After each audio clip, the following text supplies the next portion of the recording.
Hello, my friends, and welcome to a brand new episode of Discourse in Magic. My name is Jonah and in this episode, we sit down with Mike Pisciotta. Mike is an incredible magician and also a true artist. In this episode alone, he references writers, references artists, references comedians, and all people that he uses their knowledge to bring together to help him do what he does.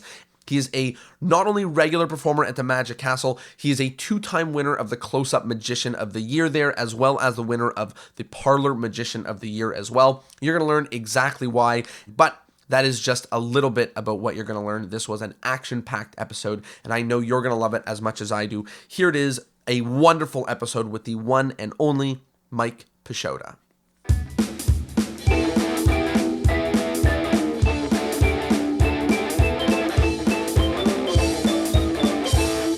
Hello, my friends, and welcome to a brand new episode of Discourse in Magic. My name is Jonah Babbins, and we are here with the one and only Mike Pisciotta. Mike, how are you? I'm doing great. Thank you for having me. I'm super excited to have you on and chat a little bit about magic, some of your journey, your experience, your thoughts, and get a little bit behind the scenes on a two-time Close-Up Magician of the Year and Parlor Magician of the Year. So you got to be doing something right to be getting those awards, and hopefully we can find out a little bit about what it is. So let's start at the very beginning. How did you get started in magic? How did magic find you? I got interested as a kid, like most people, but I didn't start for quite a few years after I got interested. When I was 12, my dad got tickets to see David Copperfield. He was touring and he came into my hometown of Pueblo, Colorado. And I didn't want to go because I didn't think that I liked magic very much. I just thought I was too old for it. There is one magician in town that I saw multiple times a year. His name's Ed Groves, Mr. E, and he's still working, and he's fantastic. He's a great kids magician, but that's what I just thought it was. And at that age, I thought, well, I'm too old for that stuff, and I didn't want to go. And they basically made me go. And then, obviously 10 minutes in, I'm, seeing the dancing girls and the smoke and the lights and everything. I thought it was the best thing I'd ever seen. And at the end of the show, near the end, he made a motorcycle vanish from the stage and he appeared in the middle of the audience revving the engine. And it was right behind my seat. And he got off and he put his hand on my shoulder and he said, "Did you like that?" And then he didn't wait for me to answer. He just waved off to the crowd and ran up back to the stage. But afterwards, I got his autograph and I was trying to get his attention and he wouldn't even really look at me. But it turns out I did like it. Right. I liked it a lot. But I didn't know how you did it. I thought that David Copperfield would have to teach me, and Right. I didn't have a magic shop in that town, but there was one about 50 miles away, but I didn't discover that till I was 15. And when I was 15, I was in Walden's bookstore in the mall and I found Mark Wilson's Course in Magic. And I bought that wondering if I could learn how Copperfield did the card through balloon trick, that Jay Sankey airtight that he did in that show. And I loved it. And when the Copperfield special came on TV, we recorded it, my family, and I watched that over and over and over. And I just didn't know how you learned it. And then once I found that Mark Wilson's Course in Magic, I was hooked. I was a magician that night. Wow. Well, I mean, it seems like we had a similar journey of being moved by David Copperfield, which I assume many magicians have. Sure, of course, thousands and thousands. But of course. I got to do a show for him about a year ago. It was just very small, with about 4 people there, and I did about 40 minutes. And I told him that story at the end, and I said, "You never let me answer, but I did like it." So you weren't really doing any magic between seeing that show and picking up the Mark Wilson's Course in Magic? No, yeah. Talk to me about the journey that began after getting that book. Did you start finding other books, other magicians, resources? What led you deeply into that? My oldest brother, who's 14 years older than me, was into magic when he was a kid. And so that was before, he probably was stopping about the time I was 2 or 3. So I don't really remember him doing any of it, but when I got into it, he brought me over to his house and he pulled out a box of stuff from the garage and a bunch of his old magic. And then he said, "There's a magic store in Colorado Springs." And he said, "I have to go up there soon to pick something up and I'll take you." And so he drove me up there and we went to Zizo's Magic Castle. And I'll never forget that time walking into a magic shop for the first time. And I bought scotch and soda, color changing knives, invisible deck. I loaded up on my first time on really good stuff.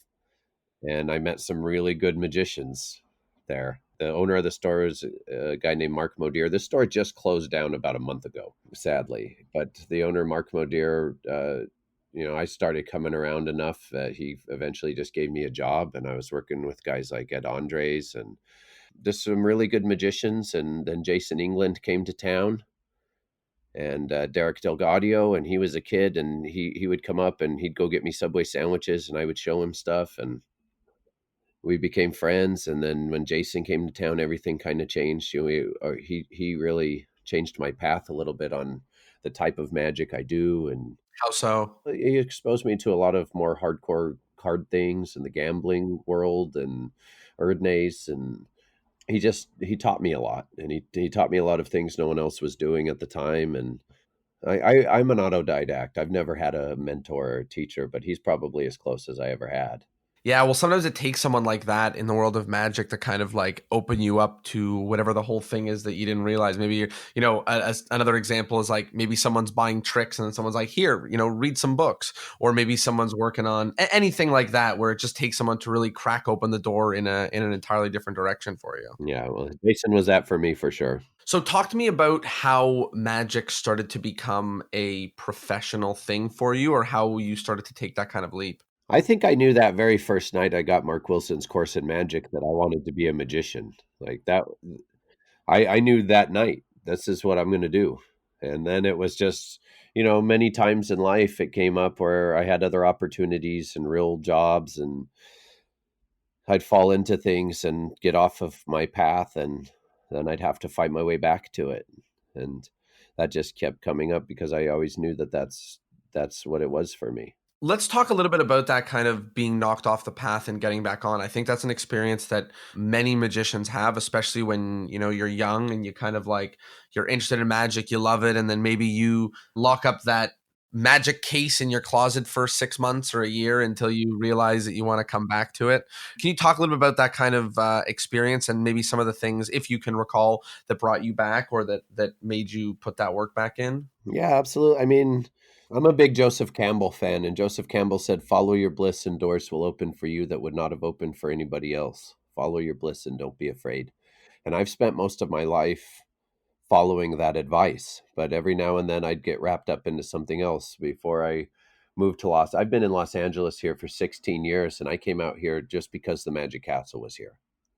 And I came out here to be around this place and to study with those magicians that were there. And but before that, when I was getting out of college and stuff in Colorado, I became a real estate appraiser, and I bought the business, and I had a partner and a fiance and a house, and I hated it. I hated everything about it. I knew it's not what I wanted to do. I'm a magician, and that's what I've always wanted to do. And so I find myself off the path. I can tell because I would be depressed. The times in my life that were the darkest and that I think like, "Oh, I'm just miserable," it's because I wasn't on my path. I had fallen off. And if you fall off for money, then you've lost it, and that Joseph Campbell said that too. And I've done that multiple times. I owned that business, and then I saw my business partner at the time was just a few years older than me. He was my big brother in college fraternity we were in, and then he bought this business, and I bought half, and he bought a house, and I had a house 2 blocks away, and he got a wife, and I had a fiance. And then one day he came into the office and said, "I'm going to go buy a minivan today," and I went, "Nope." And I left her, and I sold my house, and I sold my business, and I moved to Los Angeles. Wow. Derek Delgadio was living with me at the time in Colorado, and he was coming out here for acting school. And I said, "I'm going to go with you." And so we drove out here together. That was it. And then when I got out here, I tried to be a professional magician, and I didn't realize how hard that was. A lot of people come to Los Angeles to be professional magicians because of the Magic Castle. There's a lot of competition. And I thought, well, I'll just be I want to be a bar magician. That's what I wanted to do. And I had no bartending experience at all. And so I thought, well, maybe if I go to bartending school, then I could just tell people I was a bartender before, and they wouldn't know. And then I realized that one of the hardest jobs to get in Los Angeles is bartending. Right. It's harder than being a magician because It's what all the actors want to do because you make good money Right, at night and your days are open for auditions. right. So you can make good money and still have free time to act. So it's a very hard job to get in Los Angeles. It turns out that You went there to find some of the hardest jobs right. that I you. thought, well, I'll just take it easy. I'll get a bar job and then I'll start doing magic and then that'll be it. And but that turns out that was harder to get than just getting magic gigs. So I started working in a gym. My dad owned a gym for 43 years. And so I had done every job there from janitor to manager. And so I started working for Bally's and then I moved to LA Fitness and I was their general manager for that. And they offered me a vice president position starting at 200,000 a year. And I quit. I said, "Oh no, that's," and my fiance at the time, now my wife, was like, "Maybe just do it for a year or two and save up." And I said, "Well, if we do that, then we're going to have a house and car payment, and I'm never going to get out of it. And money isn't what makes me happy, and it never has been." So I realized what a trap that was. So I quit and went. I started doing stand up comedy, but I knew that that's not for me. I can't have a job like that. That's not my bliss.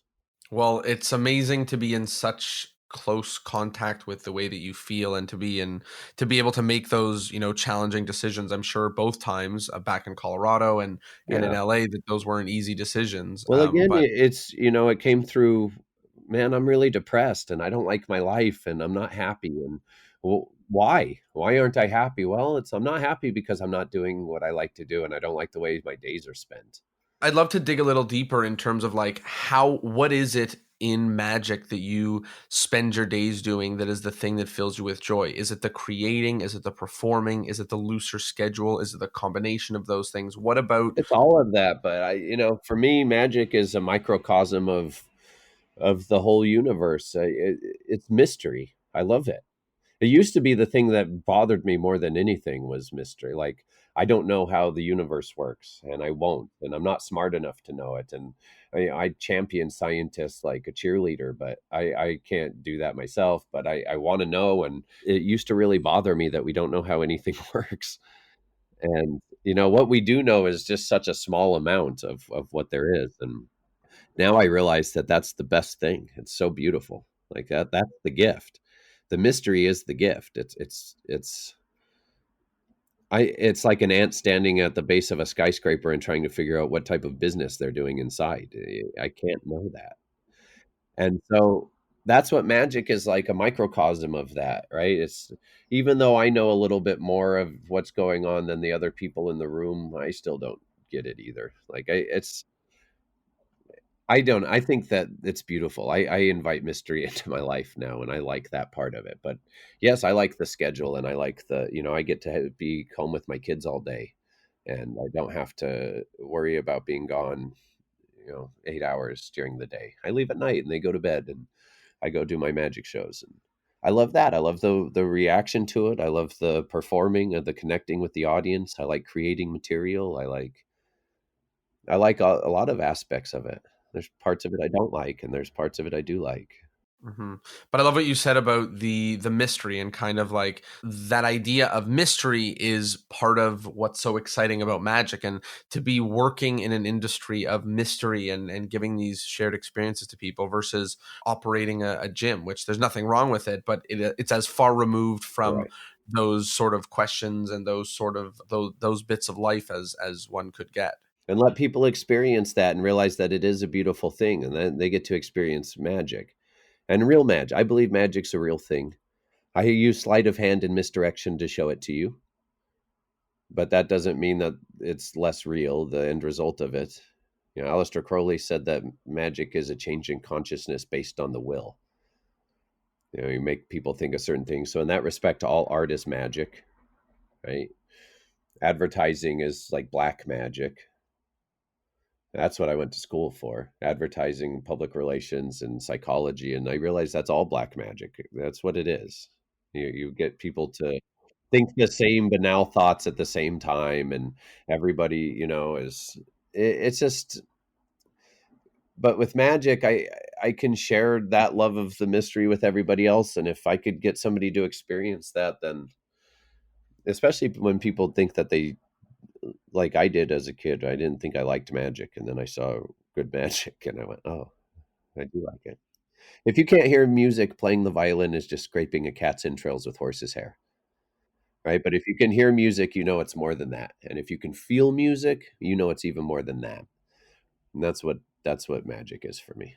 Wow, what a powerful lens to view that in, and I would love to talk a little bit more about the realness of magic, because that's something that, inside of magic, that can be, people can lie on such different ends of the spectrum. I have some more questions that I'd love to get into, but I kind of want to pause a little bit and talk more about the realness of magic, and what do you mean, and also how can somebody who is maybe not where you are but is resonating with what you're saying, maybe move forward to doing more real magic, or showcasing their magic in a more real way. Well, find something that you want to say, have a point to what you're doing. Some things there is no point, The is it just the card just keeps coming to the top of the deck? Why? Why does that keep happening? Is there a point to what you're doing or not? Not all of these tricks have that, and not when I say magic is real, again, I mean all art is magic. So writing is magic. Um, Being able to put your thoughts down on a paper, and then 1,000 years from now, somebody can open that book and your words are in their mind.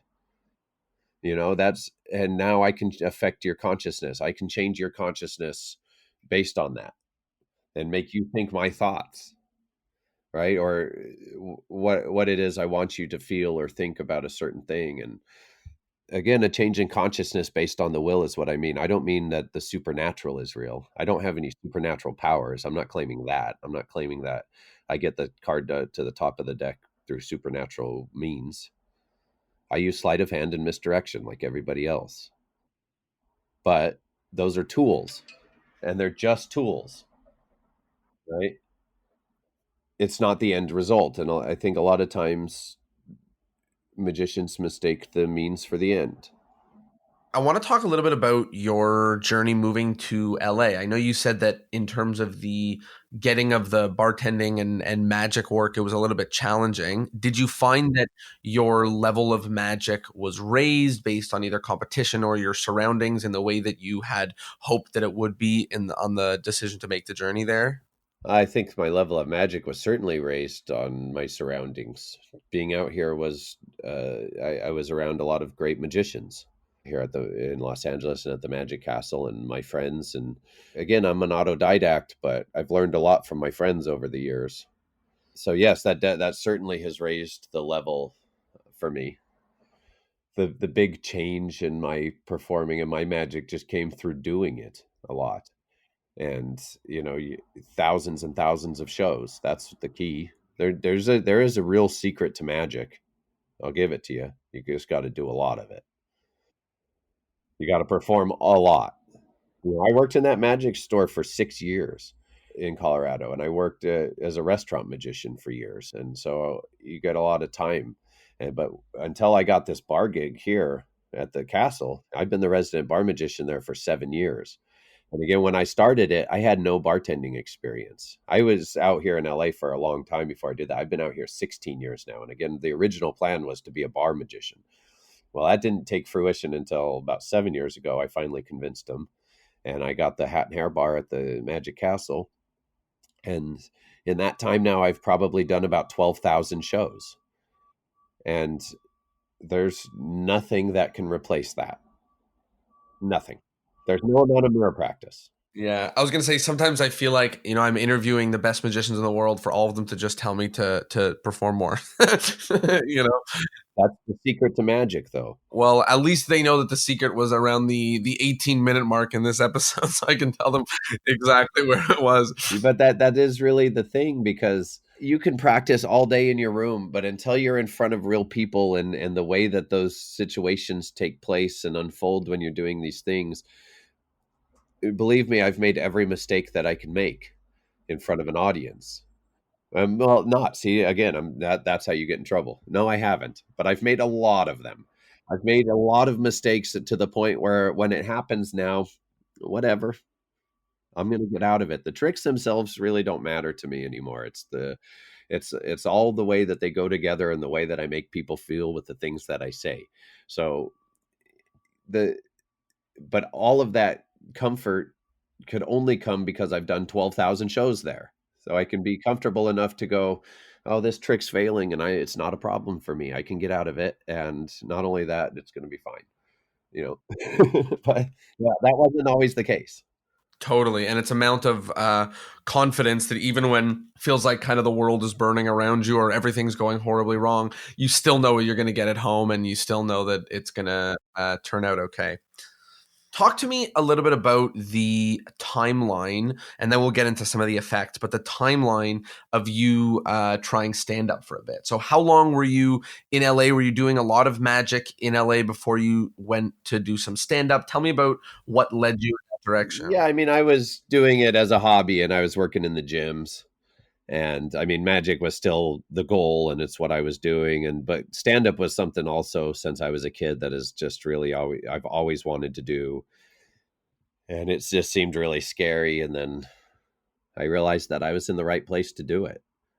You know, you get LA or New York are the right places, and I had the Comedy Store and the Laugh Factory and Ice House and all these clubs right around here, and a lot of open mics right around here. And so I made a friend I was working with at the gyms who wanted to start doing stand up, and together we did. And so for a while I did give up magic in that respect. Like I didn't give it up. I just didn't pursue it at all. It was still a hobby for me, and I would, hang out with guys and pick up cards now and then, but I stopped carrying cards or anything around with me. And I stopped, practicing. I really focused on comedy for a couple of years, but magic was always still there for me. And comedy has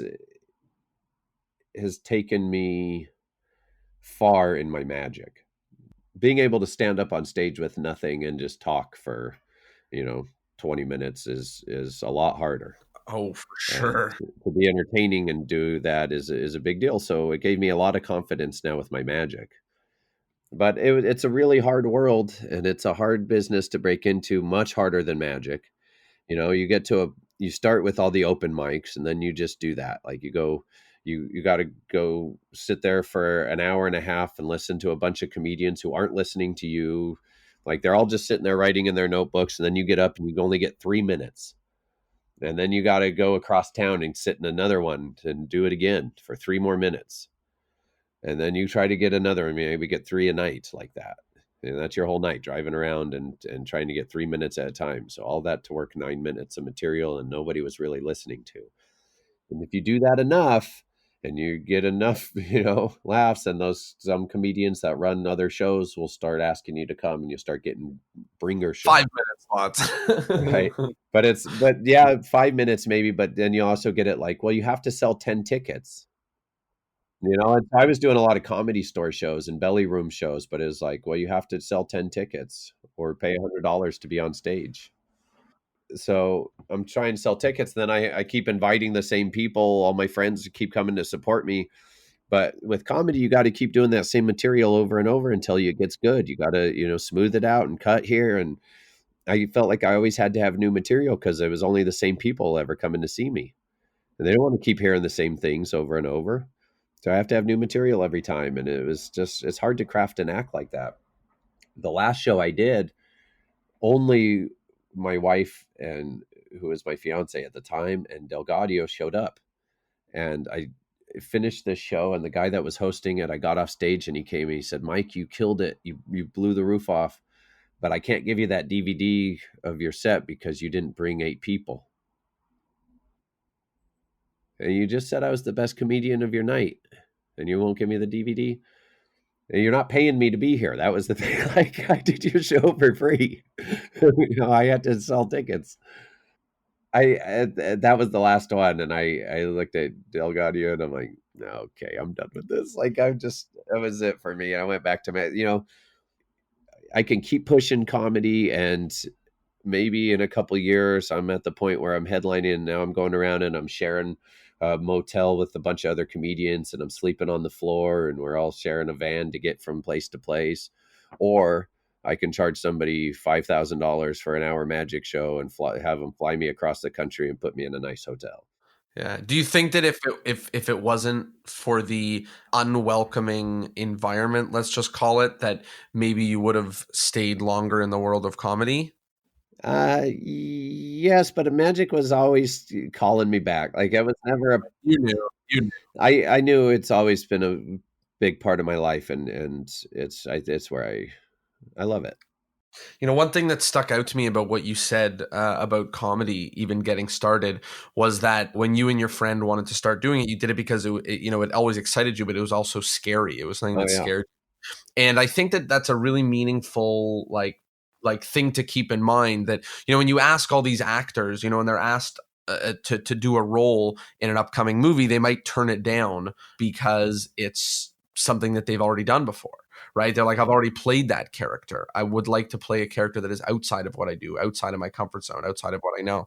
And this is really resonant of that kind of lesson, which is doing the thing that is challenging, not the easy thing, the thing that excites you but is hard, or scares you.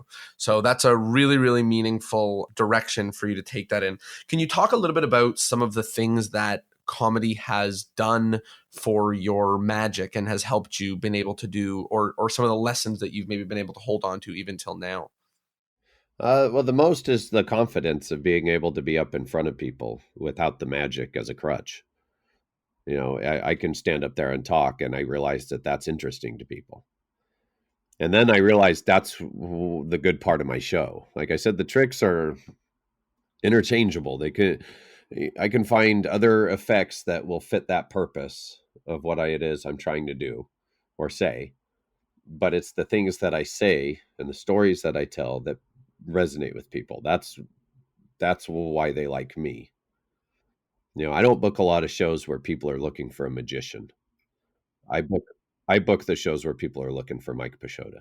And I guess comedy is the kind of thing that makes you realize that that's even a potential reality to your world. Sure, it was a huge start towards that because I got the confidence to stand up in front of people and just talk and tell you about me, and it was funny or interesting or whatever. But I realized that people like to hear that, and that's what makes my magic powerful. I think is The me, you part of it, right? right? So that's what I can offer. That's all I have to offer. What a powerful, powerful amount of confidence to know that people are there to see you, and instead of shying away from those aspects of it, doing the exact opposite and trying to showcase more of the most you that you possibly can, so that people can resonate with you in that way. I want to talk a little bit about the castle in general, and I kind of wanted to reflect on what you were saying about performing comedy in LA. And just for an example, when somebody goes to a comedy club, particularly one like, let's say, the Laugh Factory, or whatever it is, they have certain preconceived notions about what that experience is going to be like, and they come with more than preconceived notions. They might come ready to clap and ready to laugh, where a joke might be great in the comedy cellar but not so great telling it outside with your friends. And I imagine there's a lot of similarity there with working at the castle. Can you touch on maybe that, but also how those two things maybe compare to each other? Yeah, sure. A natural audience is always easier, of course, right? A natural audience, they came to a comedy club to see comedy. That's why they're there. That's what they paid the ticket for. But half of the comedy I did was not in there. It was an open mic or a bringer show in a bowling alley or a nightclub or that, where those people just came and there happens to be comedy going on, right? And so I can tell the same joke here that I tell in the comedy store, and the reaction will be completely different because those people came to see a comedian. Well, the Magic Castle is that for magic, for sure. You get a natural audience. This is one of the few places in the world where people go to see magic specifically. There's more now. Chicago Magic Lounge and House of Cards and so on and so forth. They're coming around, and there's been some in the past, but the castle's been the one that's always just been there and kind of stayed. And there's not many like that, where you're going to get that natural audience for magic. So it is different when you perform there, but you can have some challenging crowds there for sure.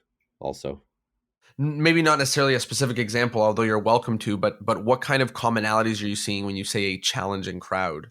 Oh, well, every holiday season is the busiest time at the castle, but these are companies renting out space for holiday parties. And so these people are there because their boss told them they had to be there. They're not there to see magic. They don't care about me. They're not there because they heard I did a good bar show. They're there because their boss told them that's where the Christmas party is, and they just want to get drunk on the free tab. And they're comfortable because they know everybody else in the Right. room. So now they're talking loud and doing. And they talk and they through the whole thing because, oh, Sarah will take the card, of course. And they feel free to joke with each other. So there's challenging crowds there also. They're not all the easy audiences, but you get both for sure. Let's talk a little bit about bar magic specifically. I know it's kind of, depending on what city people live in, that might be something that really exists or something that doesn't exist at all and is almost kind of a rumor. Aside from the mechanical or methodological benefits or hindrances of bar magic, can you talk about some of the other features that either the performance, the relationship with the audience, anything like that, that is either good or bad or interesting about bar magic? Yeah, well, close-up magic started in a bar. That's where it's, before that, magicians did stage magic and they had pocket tricks. But close-up magic, as we know it, was really started in the bars and in Chicago, and I think that's a natural place to be a magician. I already have this slab of wood between us. You're facing me. I'm facing you. You're here for a good time. You want to laugh and have fun, right? I want to make money. This seems like a natural thing. It seems like the best way to do close-up magic to me. It's the most logical way to do close-up magic. I also focus on stand-up magic and like parlor type of magic. But for close-up magic, there seems nothing is more logical to me than a bar. It's just it's all there. Plus, I'm covered. It's real easy to switch decks and grab things, and it's like it was designed for it. You mentioned doing parlor, and I know that you have, aside from being the close-up magician of the year, two-time winner, you've also won the parlor magician of the year, and you have done that sort of transition, which is a transition that many magicians have wrote about and experienced. That transition from maybe one-on-one or one-on-three or five versus, and then changing to the parlor setting, which is, for many people, it feels like they're starting magic fresh or learning this whole thing again. Can you talk a little bit about when you made that journey and how some of the struggles that you've overcome or identified in that process? I think that just comes about naturally because those are the shows. There's not a lot of calls for private close-up shows. I mean, they come and I do them, but it's not as common as you might think. So I think the majority of the calls for shows are, hey, I'm having a party, or I have this group, it's 60 people or 50 people or 100 people, and or a wedding or this, and yeah, I can do that. So it came about wanting to not turn down those shows. That's where more work was. Charlie Miller got to a point where someone would say, let me show you something, and say, can I see it from across the street? Then I'm not interested, right? Because Right, that's where the money is. right. I got a wife and kids, and I need to book some shows. So the parlor seemed like that's the type of magic, but also I like it. Like I like to work for a bigger audience, and I like to tell stories. And but yeah, the hardest part of it, I think, is the material and the differences of going from close up to parlor and the way that you handle things, and so that everybody can see it or experience it at once, because it's not that one-on-one thing where you're making something happen in their hand. You have to affect 100 people at a time like that, or at once like that. I mean, things that were covered in close up are not covered anymore. You have a much larger audience looking at you, and that motion was a little more obvious now. And so finding the material for it's the hard part. And I've also found, and you can let me know if this is similar or different for you, but there's a certain amount of looseness that comes with close-up magic because you can, it's 1v1 times 100 instead of 1v100. So, maybe you have to have a tighter script or you have to focus more on exactly what you're saying when in a parlor situation that you might not have in a close-up situation. Yeah, yeah, and most of the close up I do is 20 people a show. So I do a lot of close up shows, but there are 15, 20 people per show. I don't do a lot of one-on-one stuff anymore, although I have, and I did restaurant magic for years and years and years. And but it's basically the same thing, right? 20 people, one person. Uh, these are my angles. This is what I can do. I have to adjust a little bit for the bar. I learned how to hold everything up so everybody can see, take things up off of the table, and all that. But the parlor became a whole nother thing altogether. That type of magic. But that's again, those in the real world, that's what I do more of. Is there any wisdom that you can pass on to somebody who is either struggling with that transition or trying to open up what they're doing to be in the exact same situation, to be more hireable with their parlor magic? Any kind of wisdom you can pass on for that transition phase and its challenging aspects? Well, again, the challenging part of that really is finding the right material because a lot of the things that you do in close up just won't work in that type of situation. Not enough people can see what's happening, or it's not big enough for that much energy for that size audience. So it's finding the material, but I can't give that to you because everybody needs to find their own stuff. Everybody's different. Nobody's me. The thing about style, Hemingway said this. He said, style, he was talking about writers, but he said, style is one writer's awkwardness showing through. And so if you copy somebody's style, you have their awkwardness and your awkwardness, and that's too awkward. So you have to come up with your own. You have to come up with your own character. You have to figure out who it is you are on stage. Everything you do on stage, it needs to be a choice. So there can't be anything like, oh, between tricks I do this and I gather up the thing like this. Every move on stage has to be a choice because it otherwise could betray your character or what it is you're trying to say or do, or so I know you got to find you. You mentioned that that was one of the powerful points of the comedy experience, is learning that there, people actually do care about you and you can share the you. And that's kind of the best part about what you do. If somebody is listening to this and struggling with that whole finding their you, I like to poke a little bit of fun sometimes at magic books and videos that read amazing with scripts and everything. And then in the last sentence and a half, it says, find a way to do this your own way. And I think it's funny because I think that's the whole game. That's the whole meat of what we're doing here, is figuring out how to do it with our own identity, with ourselves, showcasing what we like, who we are, and things like that. Any direction that you would point somebody in, or advice for somebody struggling with that part of their journey? Well, I get that. I get that in the back of the books because I maybe they put that in the book so you can see how this should be structured or how it could be structured to play for that person. But if you go and try to read that script and tell that story the way I tell that story, you're going to sound silly or foolish, and that's not your story. So I think everything is that. You have to find what you want to say about something. The magic is usually the second thing I come up with. I mean, sometimes I come up with an idea for a trick and then I need a presentation for it.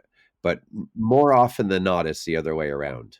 This is what I want to talk about. This is the thing that I'm excited about. I read this neat thing. How do I share that with my audience? And then I try to come up with the magic that does that, for which I can share this story or this, whatever it is that's exciting me. Whatever excited me and made me feel a certain way that I want to share, I find magic to fit it, or I create it. That's an entirely different perspective than most of the time. When somebody is searching for material, they're often searching for what is visually the most interesting for what I have in my show, or what would be a really big, good finale, or something to that end. That's an entirely different way of looking at it, I think.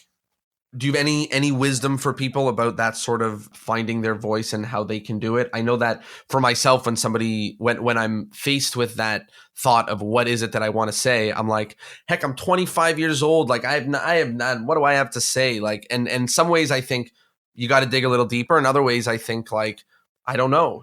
Does every magic, every piece of magic need to say something, or say something about the world, or what about silent magic? What's your feeling and what's your kind of view of somebody struggling with that expression part?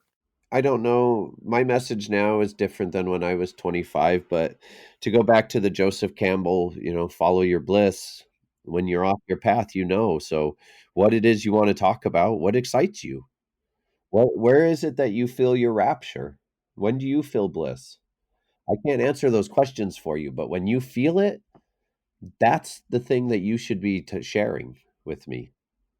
That's what I want to know about.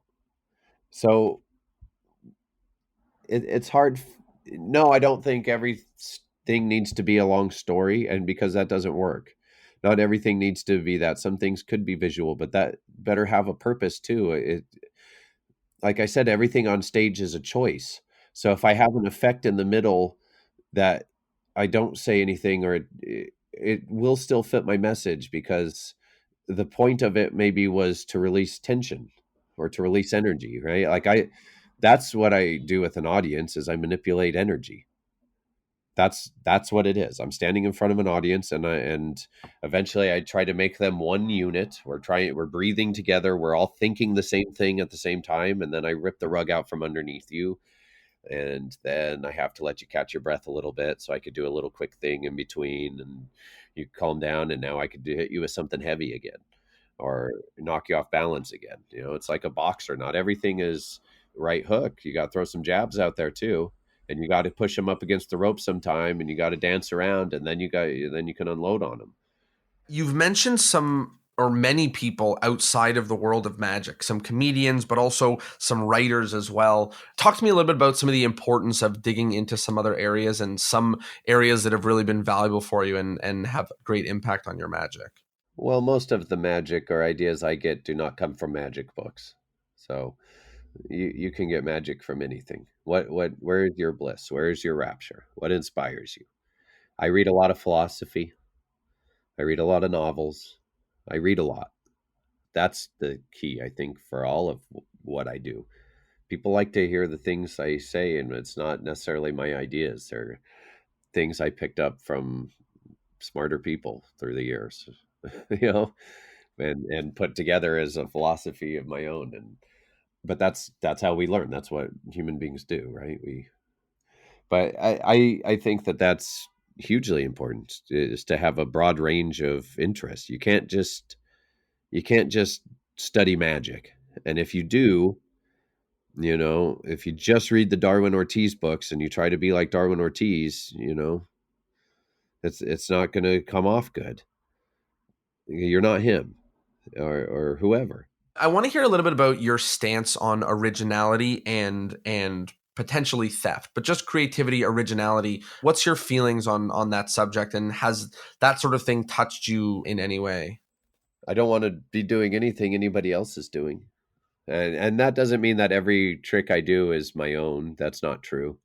I do effects that are other people's, but the way that I'm doing them is my own. The things that I'm saying is my own. Hopefully the feeling that they're left with is the desired one, and then my message. So I do other people's things, but I do a lot of my own things, just simply because I don't want, anyway, I because of where I work. There's sometimes I'll get something, or I'll see a neat trick, and I'll be like, "Oh, I like that a lot. I could do that." But I know that other people at the Magic Castle will be doing that. And I can't do something that they can walk upstairs and see somebody else do, just because of where I work. But if I were doing magic somewhere else, in the middle of the country, and there were no other magicians around, there might be other effects that I would be doing. But the way that I would present them would be original and my character driven. It has to come from you, from your character. Yeah, one of the ways I like to think about it is, maybe the effect might be the same or it might be somebody else's, but someone will be able to say that is Mike's. Like if someone else on the planet was somehow doing your trick word for word verbatim, someone who's seen yours would say that is Mike's trick. Even a layperson or a magician, or it becomes clear because it's your words, thoughts, ideas, emotions, experience, all of that.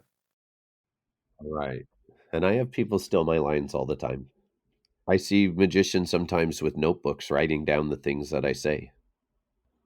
I had a guy last night doing it, actually. What do you feel in a situation like that? I don't like it. Those are my words. Those are my lines, right? That's like, I'd rather you take the trick. That's the inconsequential part. Steal the trick. But yeah, I don't want you to steal that either. There's a lot of that going on, and it's ridiculous. Yeah. Plus, there's enough magic, published magic out there that like. But also, I do. Why do you want to do something somebody else is doing? Or if I see a magician do something on TV, that thing's ruined now. I can't do it. So instead of getting online and going, "Oh, where can I saw this on TV, where can I buy that?" Like, well, why would you want to? It's he did it on TV now. Now you're just a pale comparison of David Blaine now or whoever it was on America's Got Talent. How does that reflect with you in terms of like the magic culture of, new things coming on sale every day and every week? There's a lot of that, right? And most of it's not good. Some of it is good. That's a whole nother facet of magic though. It's how some magicians make their living is they just sell things and ideas to other magicians, and most of them are the YouTube tricks, they're camera tricks that are work with the camera right in front of you, and not these are people who've never worked for an audience. There's a difference, but whatever. Yeah. And again, you said it, like the secret is not in the new trick. The secret is in the thousands of hours. Like we know that. Right? So let's talk a little bit about the Magic Castle. Obviously it's still such a haven for magic and such an amazing place, but I think it's not what I don't want to say not what it used to be, because obviously it's different and it's changed, but a lot of it has changed. I don't know, like, do magicians really come and hang out there in the way that maybe they used to? In the 7-year span that you've been there, have you seen a lot of changes take place? What are some of the things that you can identify with, or that have been interesting changes that you've seen in the castle? Well, I mean, of course things changed. Like, I mean, but that's just how things work, right? Like everything changes like that. Everything changes. That's life. But when first I remember getting special assessments from the castle because they ran out of money and they were about to close the doors years ago when I was moved out here and was a member. Well, that's not a concern anymore because it's run like a real business now. Well, some people bitch about things like that. Like, well, it's too busy now. You can't get in. Well, but you never have to worry that the doors are going to be closed. I don't worry that my paycheck's going to bounce, and that used to be a concern for years and years. So, yeah, things change. But yes, there's still great magic there all the time. I don't, everybody likes to romanticize the past. And of course, if I could go back in time for a night and go back into the 70s and hang out with Vernon and Charlie Miller and all those guys, that would be something. Right? I would love to do that. But that's not my time. There's artist David Smith was a sculptor, and he had a list of questions for his students, and I remember one of them stood out for me. It was question 18 out of I don't even know how many, 50 questions or something like that. And it was, do you think your own time and now is the greatest in the history of art, or do you excuse your own lack of full devotion with the half belief that some other time would have been better for you to make your art? And I think about that a lot. And of course, now is the best time. Now is my time. Yeah, the castle's been through a lot, and it's neat to romanticize all of that. But this is your time to be an artist, What a great way to think about it. Now is my time, like that was not my right? time, that was someone else's time, and this That was Vernon's time. That was Charlie Miller's time. That wasn't my time. This is my time. talk to me about the winning of these awards. So before we get into the thing that I really want to know, which is, has it changed your perspective in any way? What do you think? And obviously, this kind of self-analysis is quite challenging. But what do you think it is that you're doing that other people might not be doing that has gotten or received this type of recognition? I don't know. I perform a lot there. Maybe it's just name recognition, but I don't know. I mean, I clearly they like what I'm doing, and I'm just trying to be true to myself, and I'm trying to challenge myself as an artist and as a human being, and just try to be true to my vision. The awards are not a goal for me. The first one certainly was. I'm not gonna lie. But once that happened, Then you can let your shoulders down and keep doing your thing. yeah. But it's also I just like to keep pushing myself as an artist, and I like to say things with what it is I'm doing, and I think that that's refreshing for people. I think that's what they are vibing with. The second part of that is, how has the winning of these awards or the identification with them changed or altered what you do or how you feel in any way? Well, I mean, it helps in selling myself to people. You know, it's an advertising thing. That's what it is. That's all it is to me now. I mean, they're beautiful. I love the wands. They sit on my shelf and I like them and I'm proud of them. And when my little boys ask, what is this? And I got to show them off. I just did that the other day to my son, and he's like, "What's in these boxes?" And I'm like, "Those are magic wands." And we went through them, and I showed him, and I was proud. It was neat. But I guess ultimately it just became easier to sell it to myself. Two-time close-up magician of the year, parlor magician of the year it's just for the website. Yeah, lines for the website. Like I can't rest on my laurels. I can't go, oh, well, this is it for me then. I got it. I got a good act. Right. Like I don't. It's not it for I'm not where I want to be. On that note, you're performing at the Magic Castle literally all the time, and you've got, like, how does it take? How are you adding new material? Is it a slow process? Is it quick because of the flight time that they might get? How does new material make its way into your act? Well, for the bar, I'm free to do pretty much whatever I want. And when I first started doing that, I thought I had to have new material all the time because I had a lot of the same people coming back to the show. And then I realized that that's not the case at all. In fact, they're bringing their guests back because they want to see that thing. Like if you go see Springsteen, you don't want to hear the new stuff. You want to hear Born to Run and Born in the USA and all that, right? Like they want to see the chop cup and the coins and that's what they want to see me do at the bar. But I like to do new things just because otherwise I get bored. I've done 12,000 shows down there. I need to throw some things in from time to time just to keep me interested in it. And I don't get, but I like what I do and I like performing. But yeah, again, I focus not always on the magic, but on the audience and the manipulation of their energy and the stagecraft. That's really my focus in anything. But I can break in any close up material at that bar because I do anywhere from 6 to 10 shows a night, 4 nights a week. So if I have a new card trick I want to work on, I'll go, well, I'll try it out 4 times tonight. And then the next night I'll try it out 3 or 4 times and see where it fits in or how it works.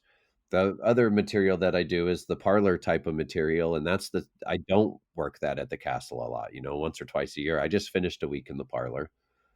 But that type of material I write and I do outside and again in the real world and outside of the Magic Castle, I mean, and so I don't get to work on that stuff as much, and most of that type of material won't play for me at the bar. It's a little bit different than that character at the bar, and so I'm not able to do a lot of that there. When you're talking about workshopping material at the bar and trying new stuff out, and what type of things in terms of, let's say, script or that kind of presentational stuff, how much of that work are you doing in advance, or are you allowing kind of yourself to shine through and those habits to build themselves based on the hours of work there? Both, but I won't put a piece in until it's ready or I have something to say with it. So I'll work it a lot at home before I put it at the bar. And I guess when you were talking about that versus parlor, it seemed like they were different. But with what you just said, I feel like they're much more similar in terms of how it takes to work something in. Yeah, except now with the bar, I can workshop something at home and then go, okay, that's okay. And now I'll try it out 3 times tonight or 4 times tonight when I don't have anyone in the audience I need to impress. You know, I do 6 to 10 shows a night, so I can look around the room and go, Jim Steinmeier's in here. I'm not going to do the new piece. I'm going to do the good ones tonight. So and so's in the audience. I got a lot of celebrities in the audience tonight or whatever. But sometimes I look around and I go, oh, new material for this show. Right. Right. Or they don't even know. Sometimes people come in and they don't even know I'm a magician. I'm just a bartender to them. And now I'm free to do anything. I don't even have to be good. I'm not the 2-time close-up magician of the year, parlor magician of the year, or the one everybody's bringing their friends in to go, oh, you got to see this guy. They don't even know. So now I can do anything and I can suck. And that's the best. Right. That's the best. Right. Being able to, you have nothing to prove, Right. no one I to don't have impress, to be really. good. I can Yeah. try this for you, and I can experiment now. Because it got to the point with me at the castle where people expect things.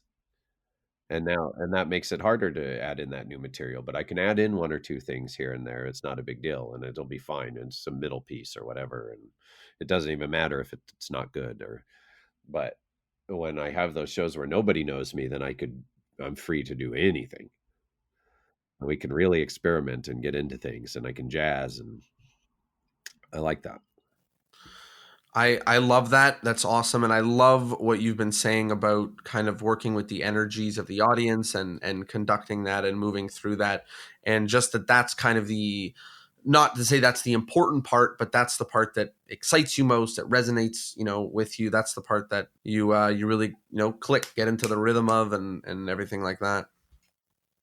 Now we are nearing the end of the episode, and near the end, we have some wrap up questions. So we ask the same questions to every guest, and let's move through them. So the first is the endless chain. In order to keep the podcast going on for eternity, each guest is asked to recommend another guest that we must have on the show. The two caveats are: number one, I cannot have interviewed them already, which is getting hard to do now that there's 200 plus episodes. And then number two, you have to be able to put us in contact. You can't just say David Copperfield. So who is it that you think would be an absolute gem to have on this show?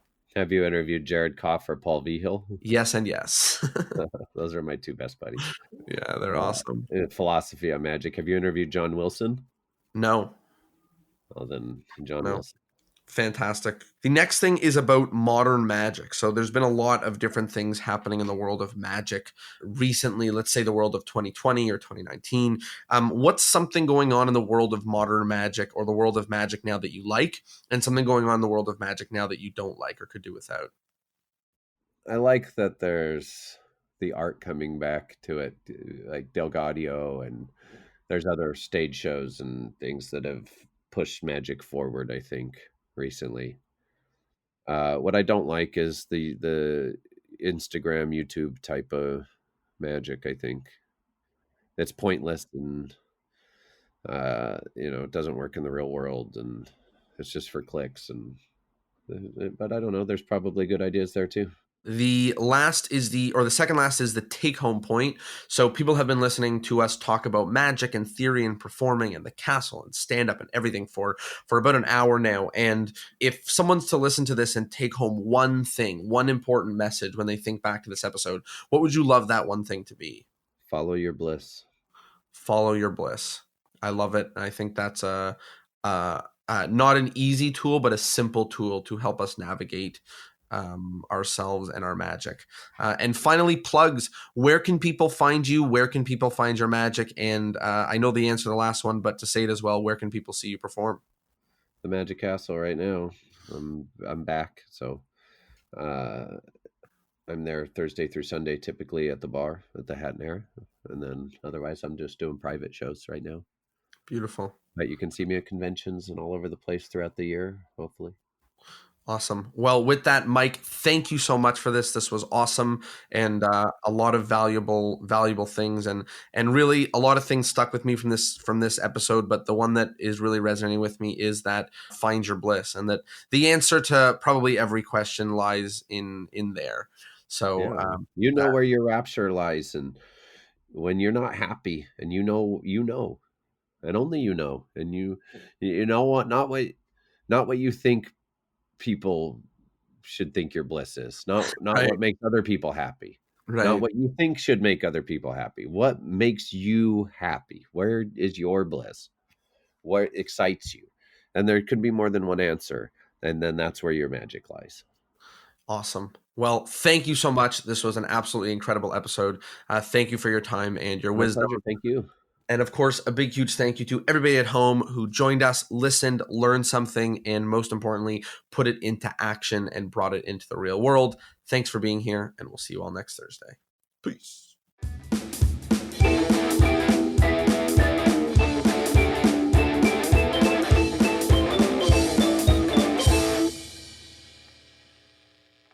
Well, there you go. I hope you liked the episode, and I hope, of course, that you learned something. Remember the most important part, which is not just to listen to these episodes and let it somehow fall in the back of your brain or randomly absorb little bits and pieces. Use what stuck out to you, put it into action, find your bliss. I hope you liked the episode. I hope you learned something, and I sincerely hope that you put it into action. Thank you as always for being here. If this episode was meaningful or important to you, share it, spread the word, and tell a friend. I don't care if it's on social media. I don't care if it's in your local magic club. I don't care if it's with your best friend who's not even a magician. Help spread the word. Help tell people about this. It's the only way that more people know. I know it's your little secret, but tell the world. It'll really help this keep existing. Thank you for being here as always. I will see you next Thursday. Peace.